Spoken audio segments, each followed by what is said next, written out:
In my previous video, I have shown you this simple pulley system that transforms your gymnastic rings into something that allows you to perform new, fun exercises.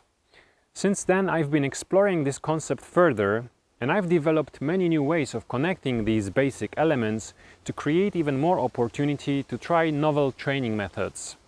Pulley systems offer so much more than I previously thought, and if you take time to understand them, you can substitute a lot of gym equipment this way.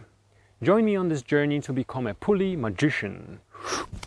We're gonna start with one-arm chin-ups, because with this one exercise, I can showcase many of these pulley systems. First, the regular setup without any pulleys.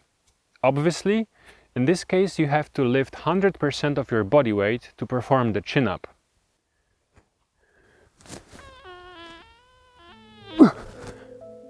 And obviously, I cannot do that. Next, we can add a pulley and attach the other end of the rope to a harness.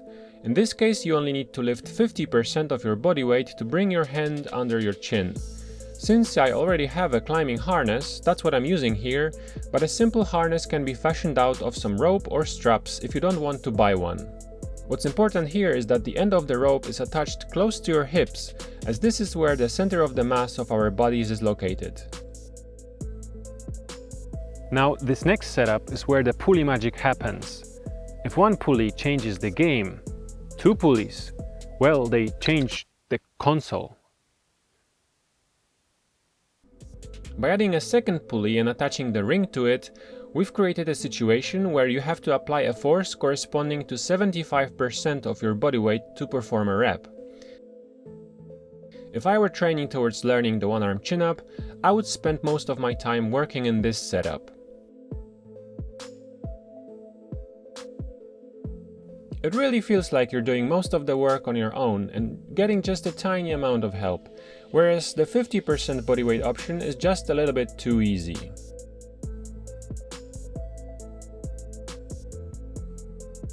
But hey, it doesn't end here, because in this setup, we can swap where the harness and the ring are attached. In this case, you're lifting only around 25% of your body weight.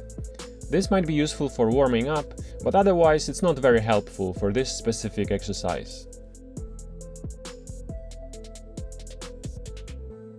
In reality, all these bodyweight percentages are slightly lower due to pulley friction, I guess. For the 50% option, I measured around 37 kilograms on a luggage scale, which is closer to 45% of my body weight. But wait, there's more? We're still not finished with the one-arm chin-up.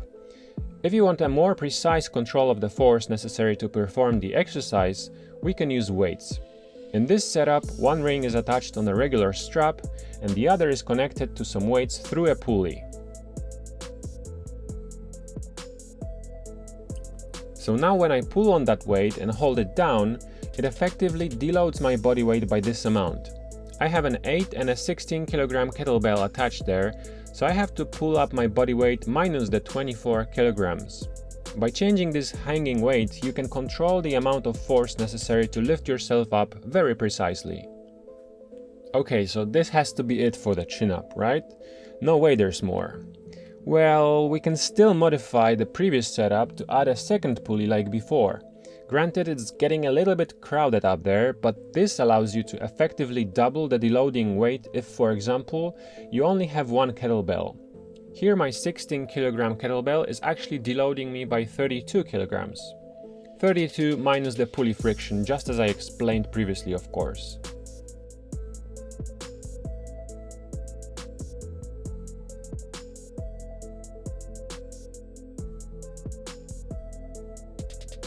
And then we can still swap anchor points of the ring and the weight and get 50% reduction of that weight as I did before.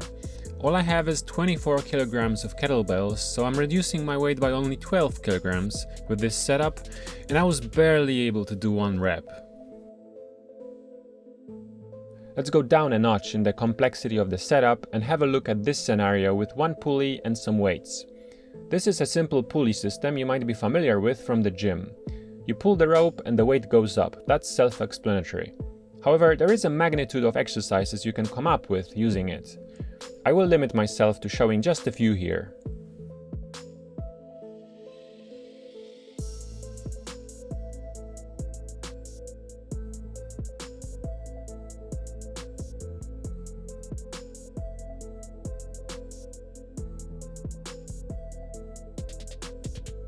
Adding a second pulley to this system offers the same advantages as before, the ability to half or double the force necessary to lift the weight.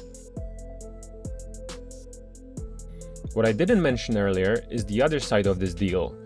If you double the force necessary to lift the weight, you halve the lifting distance. The other way around is also true. If you halve the force, you double the distance. This feature can be useful in certain setups where you cannot hang your weight high enough for the amount of rope you want to pull. You can see how much distance I'm covering with the ring here, but the weight is moving up by a fraction of that. 1/2 is the fraction. Here you have the opposite, weight traveling twice as far as the ring. This could be a pro or a con depending on the specific setup you have, available weights, and the chosen exercises. Pulling direction plays a big role here, and in this case you're limited to going top to bottom. What if you need to change the direction? Pulleys, of course. I attached the pulley closer to the ground to redirect the force. Now I can pull horizontally, which gives me more options for exercise choice. What I love about this particular setup is that you have to push off the ground to counteract that force and stay balanced. That means you have to use your legs and hips a lot, especially when dealing with higher weights. These are really great full body exercises that can be felt starting from the foot and all the way to the hand.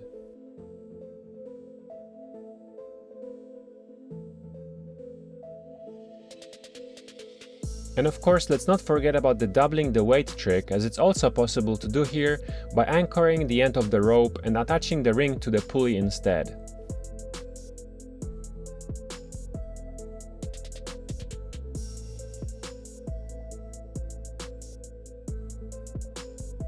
Now we're getting to a point of the video where I'm not sure if the setup is practical for anything in the real world, but I'm gonna show it anyway, because this video is mostly about the pulley systems, not specific exercises.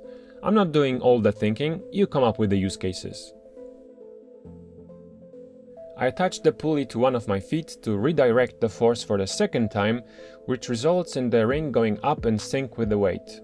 On the first glance it might look stupid, because why not just lift the weight itself without all these pulleys?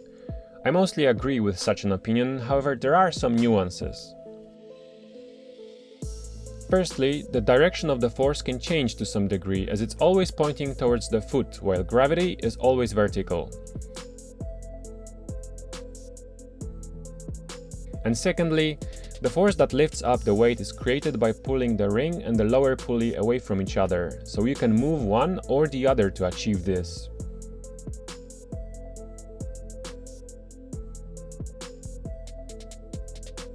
Or you can do that simultaneously, or at least try.